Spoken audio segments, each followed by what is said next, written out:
How long I've been in the diesel industry? Well, I started out in the automotive industry at Southside Dodge as a service advisor. I worked there for many years. I went pipelining after I left there. I didn't want to live out of a suitcase anymore, chasing pipe. So I dropped off a resume with Shalana, and I've been here for just about 3 years now. What I like most about working at S&M Diesel is the people, the family. Every day's different and you're always learning. There's not one day that is the same. And the joking and everything that we do to each other is what makes it an awesome work environment.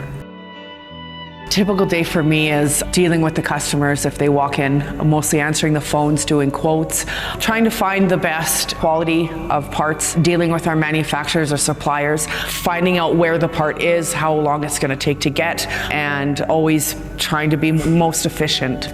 I'm lining up the parts, booking in with the techs, making sure they have enough time to do the job at hand, and making sure that they have the right parts for the customer to get back on the road.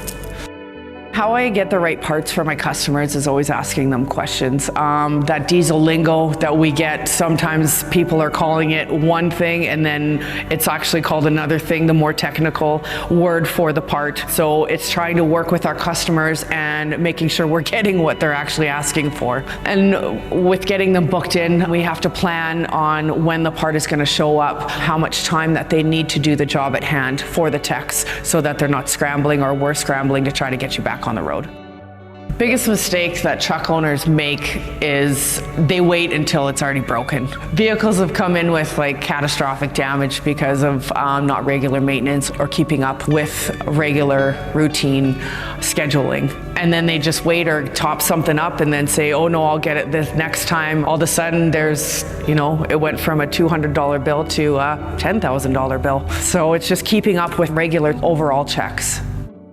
Something that people might not realize with my job is that as soon as I get off the phone with you, I am calling around, getting your parts, finding out what you need, what I need to do the repair. We try to get it back to you as fast as we can, but sometimes it takes longer than others for our suppliers to get back to us so that we can provide you with more information or the parts or the repairs that you will need.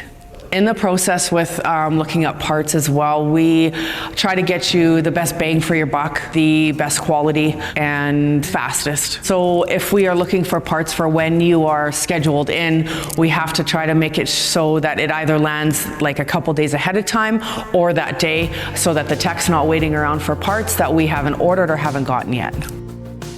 A lot of people don't understand when ordering diesel parts. We deal with a lot of suppliers, manufacturers, even if it's Dodge, Chev, Ford. They're all different engines. They have all different parts. They're just reconfigured in a different way on the engine or in the steering components, things like that. So having to research and work with manufacturers and getting the parts that are available to us is a huge important thing that we try to do for our customers as well. We do a lot of aftermarket products. We focus on that because they do end up being better quality. What makes S&M different from other diesel shops is definitely the ownership. I work up front with Shalana. She's funny, she's witty. She has always pushed me to stay on my toes, to learn every day because it's different. The crew, we all make this place run. It wouldn't be the same without the crew that we have here. And that's what makes it different. With the customers, we definitely have a different relationship here than I would say than they would with a different shop. If we didn't have customers, we wouldn't be running. So we always go out of our way to make sure that we do the best that we can and they have the best experience with us. Some customers go out of their way just to come and see us for the day and they don't even have a vehicle booked in or need anything. They just come in and say hi.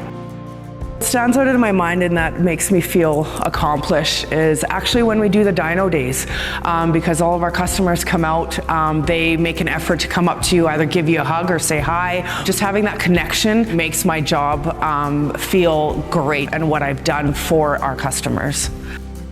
What helps keep me grounded outside of work is first and foremost, I am a mother. I have a great 5-year-old boy. He keeps me on my toes. That too, I am learning with. He is go, go, go. We enjoy camping and swimming and dirt biking, and this year I actually got him his first 2-stroke for Christmas. So it'll be a wicked summer. I can definitely tell you that. Probably I'll be hurt more than he will be chasing after him, but we'll definitely have to learn that. Other than that, we're pretty low-key. The one thing that I would like truck owners to know, or vehicle owners to know before calling in, it's not just something that we can fix over the phone. No matter how hard we try, we cannot fix it over the phone. It's not just a quick diagnostic. It's not just something that is going to go away. If there's something wrong with your truck, if your truck is telling you that there's something wrong with it, then there is something wrong with it. It's just not going to go away. I think people should bring their vehicles into S&M above and beyond everyone else because of the atmosphere here, the knowledge that our techs have, the knowledge that the front staff has. If we don't know it, we'll figure it out for you. And we will strive to make that connection with you as a person and as a friendship. We try to build a relationship instead of just you being a customer to us. We have a family here, and we like our customers to be more than just customers to us. They are family to us. And that's what makes a difference, is the relationship and the connection that you have with your customer. If I could ask my customers to do the biggest favor for me, it would be, don't call 100 times. Your vehicle's in for the appointment. There might be something that has gone wrong, so we need more time. We will be the ones that will call you and let you know what's going on. We will always keep in contact with you, but calling in is not going to make your vehicle get done faster. Please just rest assured that we will get your vehicle done and we will take care of you. Just don't call in a million times.